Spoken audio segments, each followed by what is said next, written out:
Merci. Je ne sais pas si vous acclamerez à la fin.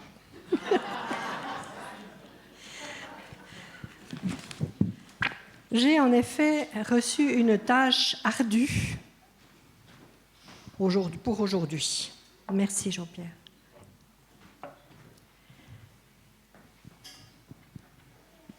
Déjà, merci Jean-Pierre pour parler de l'épouse, parce qu'effectivement, l'Église, c'est l'épouse du Christ. Et comme a dit un jour un pasteur de l'ELG, Jésus a dit « Je viendrai chercher mon épouse ». Il n'a pas dit « Je viens chercher les catholiques, les protestants ou autres ». Il a dit « Je viens chercher mon épouse ».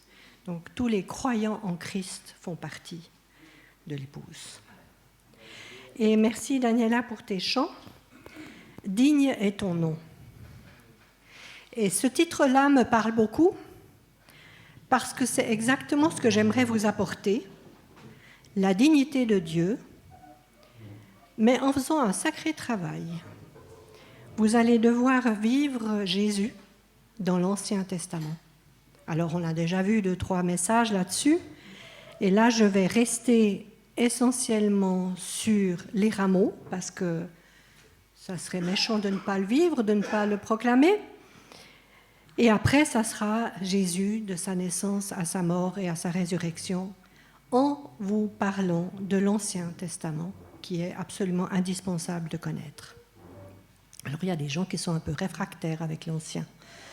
Du coup, j'ai mis plein de textes du Nouveau qui confirment l'Ancien et d'Ancien qui confirment le Nouveau pour vous montrer qu'il ne faut pas être réfractaire, il faut prendre le tout. Hein? Alors aujourd'hui, on va vivre ou revivre la fête des rameaux. Et après, on fera cette immersion dans l'Ancien Testament au sujet de Jésus. La fête des rameaux, c'est que lorsque Jésus se rend à Jérusalem. C'était un dimanche du mois d'avril de l'an 30 ou 33. Cette ville accueille plusieurs dizaines de milliers de pèlerins qui venaient de toute l'Israël et même d'ailleurs. Depuis le mont des Oliviers, Jésus envoie 2 disciples dans un certain village chercher une ânesse et son ânon. Et au cas où quelqu'un dirait quelque chose, les disciples devaient répondre « Le Seigneur en a besoin ». Moi, j'ai toujours été interpellée par ce passage. Il y en a un autre aussi. Vous arrivez dans un endroit, il y a un âne et un ânon qui sont attachés, vous le prenez, le propriétaire n'est pas content, vous dites « Le Seigneur en a besoin », il dit « Ok ». Vous ne pensez pas que le Saint-Esprit était passé par là et avait prévenu ce monsieur? Et je trouve qu'il en est de même pour la salle où la Pâque avec Jésus a été fêtée. Parce que là aussi, les disciples vont à un certain endroit et ils disent « Elle est où la salle ?» Et aussi surprenant que ça soit, « Ah ben elle est là-haut ». Le Saint-Esprit. Ne mésestimez jamais le Saint-Esprit. Il peut vous parler, il peut vous annoncer des choses, et parfois des choses très lointaines. Alors, restez éveillés, parce que ces choses lointaines vont arriver, si c'est le Saint-Esprit qui vous parle. La fête des rameaux, fêtée aujourd'hui, est annoncée dans l'Ancien Testament. Alors on la va lire ensemble, et Pavel, ma main droite, va vous mettre le PowerPoint 1, et c'est facile à retenir parce que c'est Zacharie, chapitre 9, verset 9. « Éclate de joie Jérusalem, crie de bonheur ville de Sion. Regarde ton roi vient à toi, juste et victorieux, humble et monté sur un âne, sur un ânon, le petit d'une ânesse. » On peut fermer.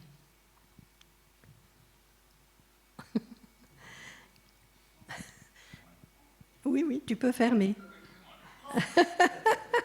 Dans ma lecture journalière du guide, qui parlait de cette fête des anneaux, des rameaux, il y a un autre regard qui est encore plus loin dans l'Ancien Testament. Et ça se trouve dans 1 Roi 1, 38. Hein, c'est aller loin en arrière. Hein. Et alors, c'est l'époque où David est tellement vieux qu'il faut impérativement que Salomon soit sacré roi. Et on lit, c'est dans 1 Roi 1, 38, que Salomon est monté sur une mule pour aller être consacré roi. La mule est donc identique à un âne. C'est assez impressionnant, je trouve. Enfin, moi, ça m'impressionne. Moi, malheureusement pour vous, j'adore la Bible. Entièrement. Donc, il faudra faire avec. À la fête des rameaux, en ce jour du mois d'avril, la joie du peuple, elle est contagieuse. Certains jettent leurs habits par terre, d'autres coupent des branches aux arbres et en couvrent la route. Et tous, crient, chantent, Hosanna au fils de David. Béni soit celui qui vient au nom du Seigneur. Ce chant est tiré du psaume 118. Ce jour-là, le peuple instinctivement a compris qui était Jésus, puisqu'il le proclame fils de David. Mais très peu de temps après, ce même peuple criera « Crucifie-le ». C'est impressionnant hein, quand même, comme on peut être girouette. Alors, regardons maintenant jusqu'à la crucifixion et la résurrection, Jésus dans cet Ancien Testament. On ne peut pas séparer l'Ancien du Nouveau. Tous deux nous parlent pas seulement de nos vies, des projets de Dieu pour nous, de son amour à notre égard, mais aussi de Jésus, et vraiment partout. Je discutais dernièrement avec un de mes fils, je disais, il est où Jésus dans la Bible? Et il m'a dit partout. Et j'étais totalement d'accord avec lui.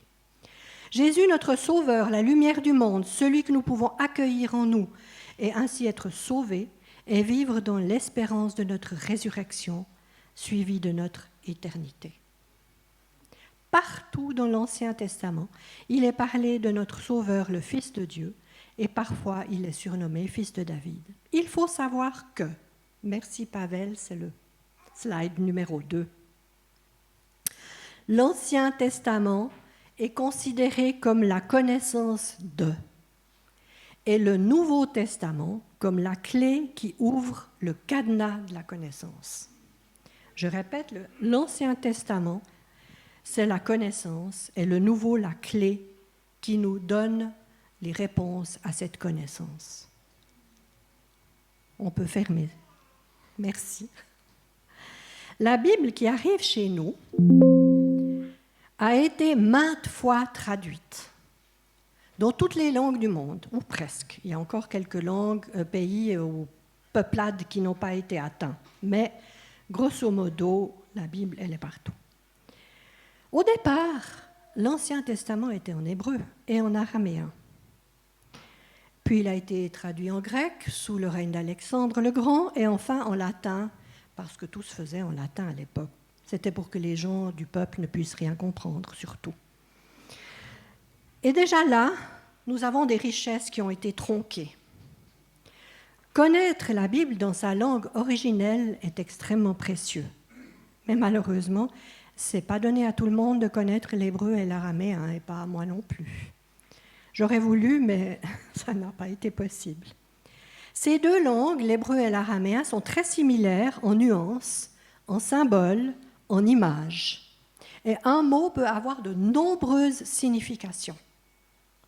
Après, ça dépend des circonstances, ça dépend dans quel moment on le dit, ça dépend pourquoi on le dit. Donc, ce n'est vraiment pas une langue facile à apprendre.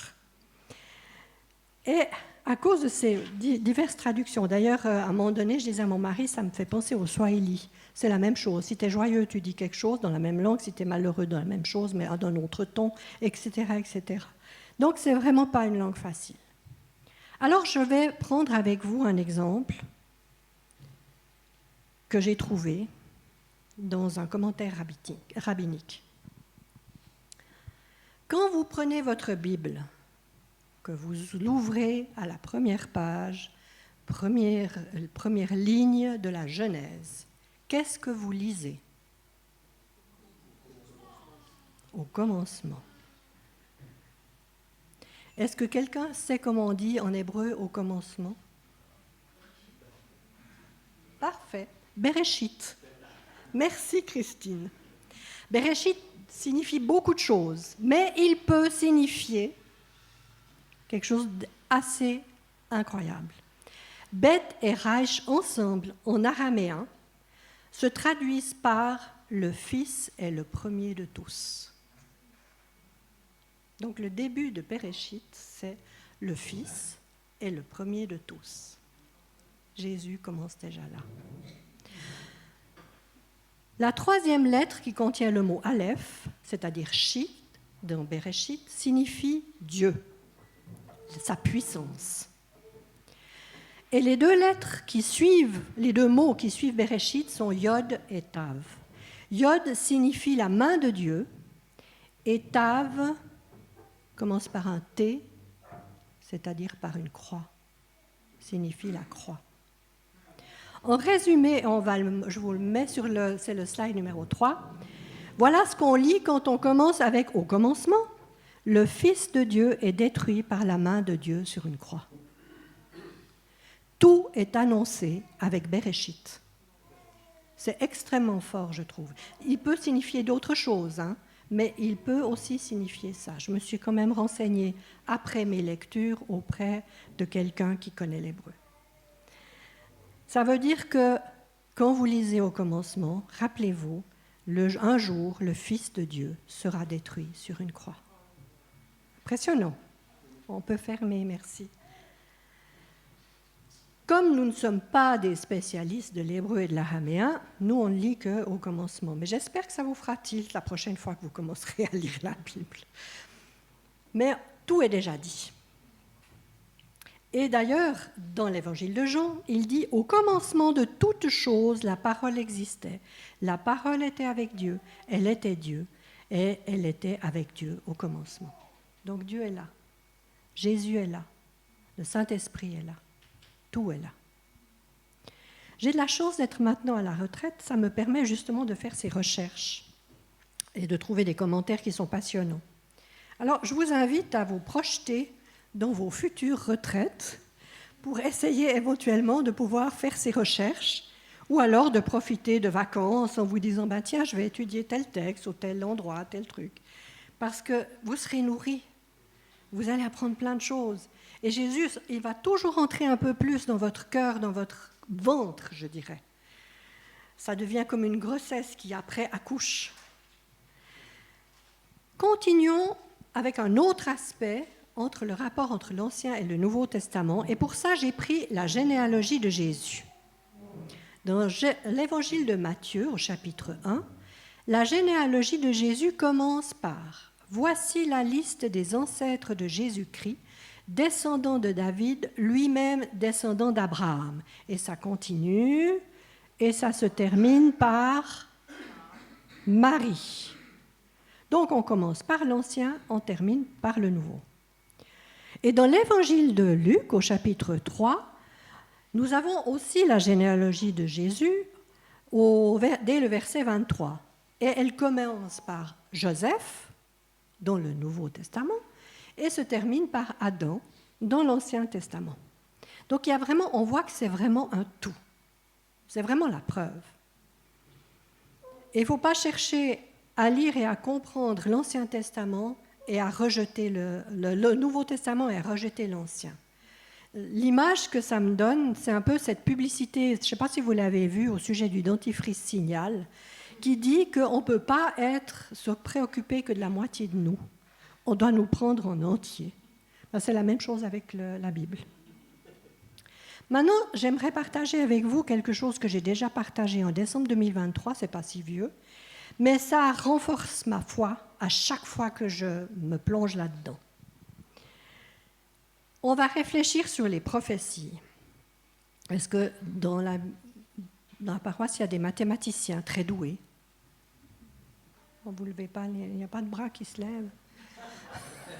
Moi, je ne suis pas du tout une mathématicienne douée. Donc, en mathématiques, on admet qu'une probabilité de 1 sur 2, c'est normal. Une femme enceinte, on peut lui dire « tu attends un garçon » ou « tu attends une fille ». Elle va se tromper soit sur la fille, soit sur le garçon. Donc ça entre dans le normal. Mais si on reçoit 50 prophéties qui toutes se sont réalisées. Alors la probabilité, et c'est là que Pavel va nous ouvrir le slide numéro 4, voilà le chiffre. Je suis incapable de vous le donner. C'est le chiffre que 50 prophéties se réalisent. Et on ferme ce slide pour aller un petit peu plus loin.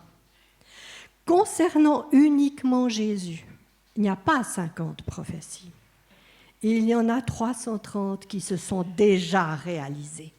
Donc si vous prenez les quelques-unes qui restent pour sa nouvelle venue, c'est indubitable qu'elle aura lieu. Elle ne peut pas ne pas avoir lieu. Voilà le calcul. Non, mais c'est juste, ça va, Pavel, bravo. Voilà le calcul qui est donné pour que 330 prophéties puissent se réaliser. Alors, je vous laisse aussi réfléchir. C'est tout simplement extraordinaire. Et vous savez, quand je travaillais encore et on me faisait remarquer que ma foi était complètement zinzin et que je croyais en quelqu'un qui ne pouvait pas exister, ces chiffres-là me donnaient l'assurance que la zinzin, ce n'était pas moi. Tout est annoncé. Donc le retour du Christ va aussi avoir lieu de la même manière qu'il est annoncé. Et ça, on peut en être sûr grâce à ces chiffres-là déjà. On peut fermer. Maintenant, on arrive à un autre passage, et là, ce sera Daniela qui va m'aider. L'Ancien Testament, seulement l'Ancien, décrit dans ses moindres détails un Messie souffrant, rejeté, cruellement mis à mort. Et d'un autre côté, toujours dans l'Ancien Testament, on nous présente un Messie victorieux qui rétablira à sa venue toutes choses. Alors, merci Daniela. Alors, lisons dans Ésaïe 53, versets 1 à 4. Vous pouvez ouvrir vos Bibles. Alors, qui a cru à ce qui nous était annoncé? Qui a reconnu le bras de l'Éternel? Il s'est élevé devant lui comme une faible plante, comme un rejeton qui sort d'une terre desséchée. Il n'avait ni beauté ni éclat pour attirer nos regards, et son aspect n'avait rien pour nous plaire. Méprisé, abandonné des hommes, homme de douleur, habitué à la souffrance, semblable à celui dont on détourne le visage. Nous l'avons dédaigné, nous n'avons fait de lui aucun cas. Cependant, ce sont nos souffrances qu'il a portées, c'est de nos douleurs qu'il s'est chargé, et nous l'avons considéré comme puni, frappé de Dieu et humilié. Et maintenant, nous allons entendre le Messie victorieux, toujours dans l'Ancien Testament. Alors, ouvrons dans Daniel, au chapitre 7, versets 13 à 14. Je regardais pendant mes visions nocturnes, et voici sur les nuées des cieux arriva quelqu'un de semblable à un fils de l'homme. Il s'avança vers l'Ancien des jours, et on le fit approcher de lui. On lui donna la domination, la gloire et le règne, et tous les peuples, les nations, les hommes de toute langue le servirent. Sa domination est une domination éternelle qui ne passera point, et son règne ne sera jamais détruit. Amen. Tous ces deux passages sont issus de l'Ancien Testament. Moi, j'ai une admiration pour les prophètes de l'Ancien Testament, tout particulièrement Ésaïe. En plus, ils ne comprenaient même pas ce qu'ils annonçaient, ils obéissaient à Dieu. C'est complètement fou, quoi. Moi, je suis vraiment en admiration. Nous continuons au 8e siècle avant Jésus-Christ. Michée, un autre prophète, a été conduit à annoncer le lieu de naissance du Messie, mais pas seulement le lieu de naissance. Il précise quelques détails qui sont importants. On peut mettre le slide numéro 6. Et c'est en rouge que c'est marqué les détails importants. Dieu dit, et toi, Bethléem Ephrata, tu es une localité peu importante parmi celles des familles de Juda. Mais de toi, je veux faire sortir celui qui doit gouverner en mon nom, le peuple d'Israël, et dont l'origine remonte aux jours d'autrefois, aux temps les plus anciens. Le Seigneur abandonnera son peuple en attendant le moment où la femme qui doit enfanter enfantera. Alors bien sûr, vous voyez de qui on parle. C'est de la femme dont il est dit en Genèse qu'elle va écraser la tête de Satan.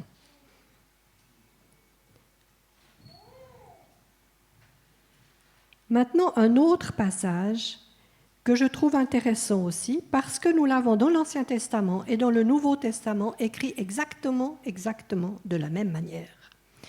Il est dans Ésaïe 61:1 et dans Luc 4:18. Alors vous prenez soit l'Ancien, soit le Nouveau, le texte que Daniel va lire est le même. Yes. Alors Ésaïe 61:1 ou Luc 4:18, vous pouvez aller avec moi. L'Esprit du Seigneur est sur moi, car il m'a choisi pour son service. Il m'a donné pour mission d'apporter aux pauvres une bonne nouvelle et de prendre soin des désespérés.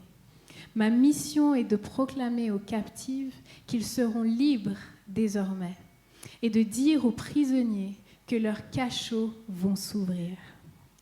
Amen.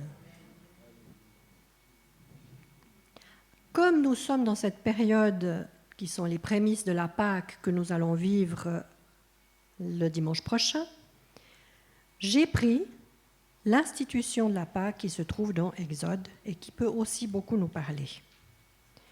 Je pense que vous vous rappelez de toutes les innombrables plaies que Dieu a fait tomber sur le peuple égyptien jusqu'aux morts des premiers-nés, qui a fait que les Hébreux peuvent enfin quitter l'Égypte. Et nous lisons en Exode 12:13, « Pour vous, en revanche, donc c'est pour le peuple hébreu, le sang servira de signe sur les maisons où vous vous trouverez. Je verrai le sang, je passerai par-dessus vous, et il n'y aura pas de fléau qui vous détruise quand je frapperai l'Égypte. » C'est le slide numéro 7. Vous allez dire, qu'est-ce que c'est que ce dessin bizarroïde ? Eh bien, ce dessin bizarroïde vous parle du sang.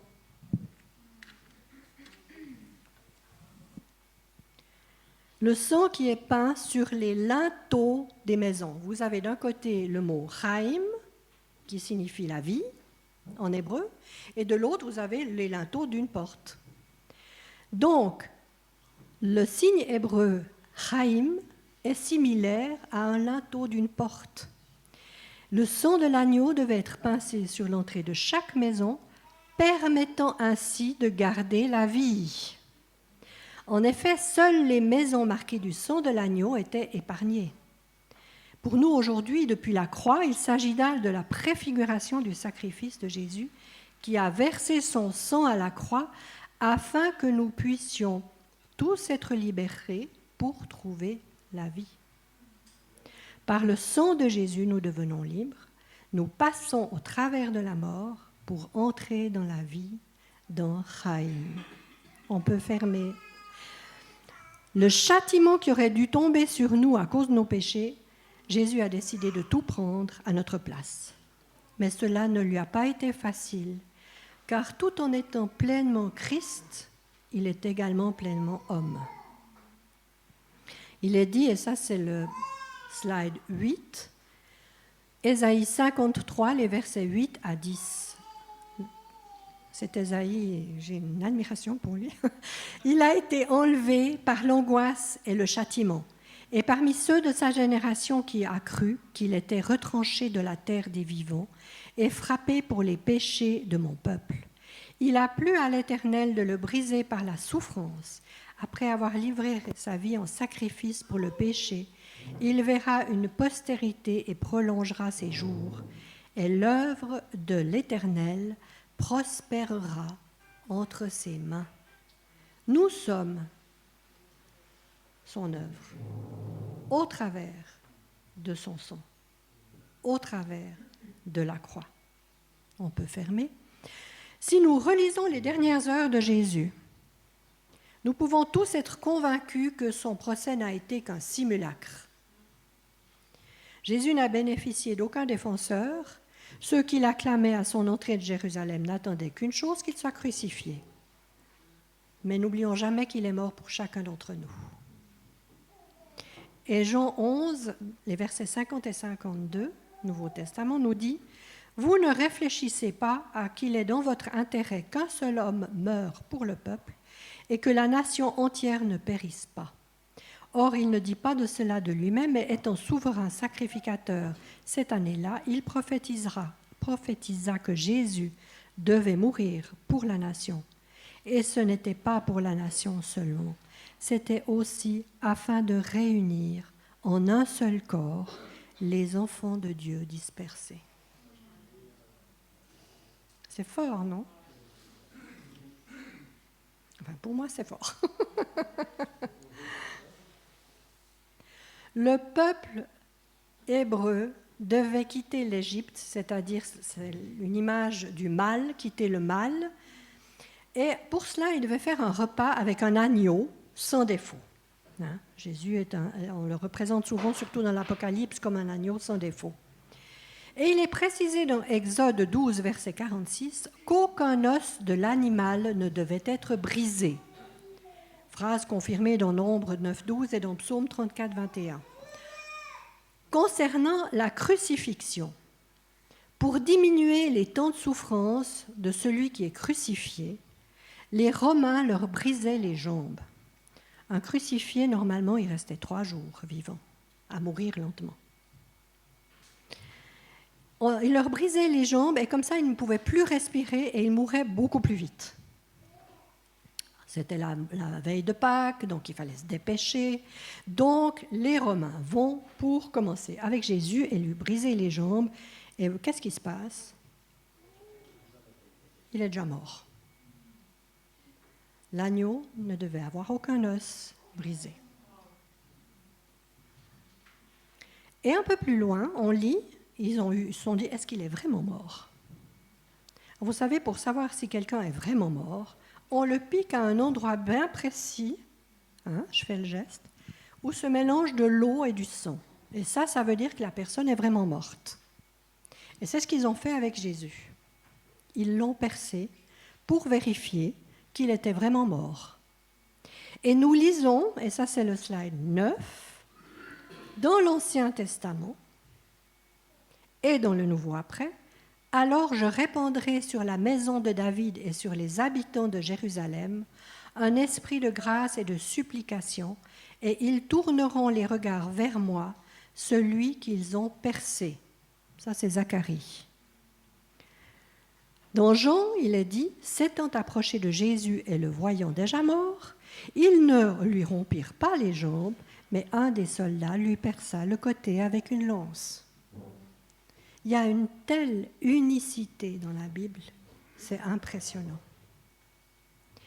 Nous avons, on peut fermer, merci Pavel, une autre prophétie qui concerne son ensevelissement. Vous voyez, je suis en train de vous faire vivre un petit peu toute la Pâque, pour Pâques, pour le dimanche prochain. Elle se trouve dans Ésaïe 53 au verset 9. On lui a donné son sépulcre avec les méchants, mais il a été avec le riche dans sa mort, parce qu'il n'avait fait aucune violence et qu'il n'y avait pas de fraude dans sa bouche. Le sépulcre des méchants se trouvait en dehors de Jérusalem, dans une vallée que l'on appelait Hinnom. C'était un lieu où l'on brûlait les ordures. Charmant, hein ? Mais Dieu ne l'a pas permis. Et c'est ainsi qu'on peut lire dans Matthieu 27, les versets 57 à 60, qu'il sera enterré dans le caveau d'un riche, à savoir Joseph d'Arimathée.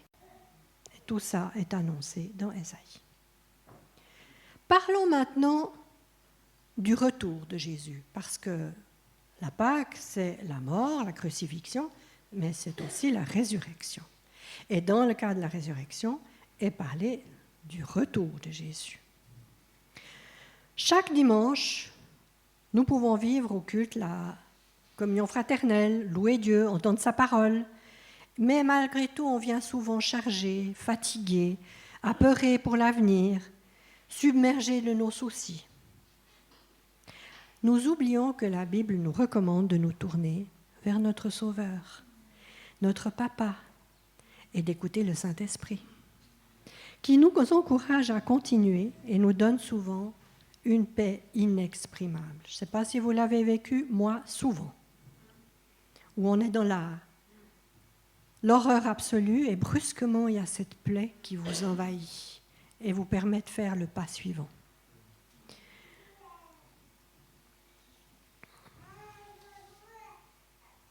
Et c'est aussi compréhensible au jour d'aujourd'hui, si j'ose dire, d'avoir peur. Et Jean-Pierre l'a un petit peu signalé, donc j'enfonce un peu plus le clou. On a peur de l'avenir. Comment est-ce qu'on n'aurait pas peur quand on voit à travers le monde toutes les innombrables catastrophes physiques, comme les tremblements de terre comme on n'en a jamais vu, des tempêtes dévastatrices, des graves inondations, je ne parle même pas de tous les feux qu'il y a eu sur Los Angeles dernièrement, c'était énorme. Et puis il y a les catastrophes humanitaires, dues à des guerres odieuses. Alors on pourrait se dire, mais rien n'est vrai dans la Bible. Mais Jésus lui-même a annoncé ces tribulations que notre monde traverse actuellement. Qu'est-ce qu'il a dit dans Matthieu 24, c'est le slide numéro 9. Vous allez entendre parler de guerre et de rumeurs de guerre. Ne vous effrayez pas. Il faut que cela arrive, mais ça ne sera pas encore la fin. Car on dressera peuple contre peuple, royaume contre royaume. Il y aura des famines, des tremblements de terre en divers lieux. Tous ces événements seront comme le commencement des douleurs de l'accouchement. On peut le fermer, merci. Quand j'entends les nouvelles, je me rappelle ce que Jésus a dit. Et je me rappelle de toutes ces prophéties. Et je sais qu'un jour, il y aura une fin. De mon vivant ou après, ce n'est pas important. Il y aura une fin. Et j'ai personnellement la profonde conviction, quand on entend tout ce qu'on entend, quand on vit tout ce qu'on vit au jour d'aujourd'hui, que nous sommes dans la tourmente des douleurs de l'enfantement.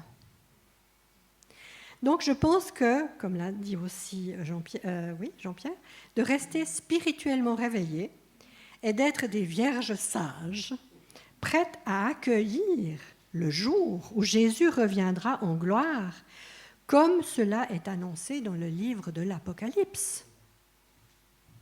J'arrive à la conclusion. Je ne vous fais pas souffrir un peu plus. Le Nouveau Testament est donc l'accomplissement de l'Ancien. Et je vous invite vraiment à prendre le temps de lire cet Ancien. Là, je vous ai parlé particulièrement de Jésus avec le regard sur Pâques, mais il y en a plein d'autres. On dit souvent que dans l'Ancien, il y a plein de guerres, et puis Dieu demande de détruire tout le monde. Pourquoi ? Parce que tout le monde, si on ne le détruit pas, il nous fait retourner en arrière chez Satan. Il y a une règle. Ce n'est pas pour rien. C'est pour nous protéger. Lisez l'Ancien Testament avec le regard de Dieu. Du début, c'est-à-dire à la Genèse, dans l'Ancien Testament, et puis jusqu'à l'Apocalypse, notre Dieu nous montre son amour pour nous, tel un Père il nous a donné sa parole, et même mal traduite, elle nous donne toutes les réponses pour nos vies. Nous lisons dans Hébreux 2, verset 1, « C'est pourquoi il faut nous attacher d'autant plus aux choses que nous avons entendues, de peur que nous ne soyons emportés loin d'elles. » Je vous le relis. « C'est pourquoi il faut nous attacher d'autant plus aux choses que nous avons entendues, c'est-à-dire qui sont dans la Bible, pour que nous ne soyons pas emportés loin d'elles. » Le Père, le Fils et le Saint-Esprit devraient être notre fondation sur laquelle nous sommes appelés à vivre nos vies, à nous appuyer dessus. Il est important de s'y accrocher avec tous les moyens possibles, et on en a beaucoup ici. On peut aller au culte, on peut prier sans être torturé, on peut lire, il y a énormément de livres, des commentaires, mais à n'en plus finir, en avoir une indigestion même. Alors il faut s'accrocher. Et puis d'un autre côté, il n'y a pas seulement par rapport à nous, il y a aussi ce que nous pouvons donner. L'amour à l'autre, la compassion, l'écoute, c'est un tout que Dieu nous demande de vivre. Les Écritures du début à la fin n'ont qu'un seul but, présenter l'œuvre du Dieu de la parole pour le salut de quiconque croit en lui à travers son Fils Jésus, afin d'hériter de la vie éternelle. Alors prenons le temps de mieux connaître notre Dieu et d'accueillir Jésus dans nos cœurs. Vivre la Pâque, c'est aussi se rappeler de toute l'œuvre de Christ qui est accomplie pour chacune et chacun d'entre nous. Amen.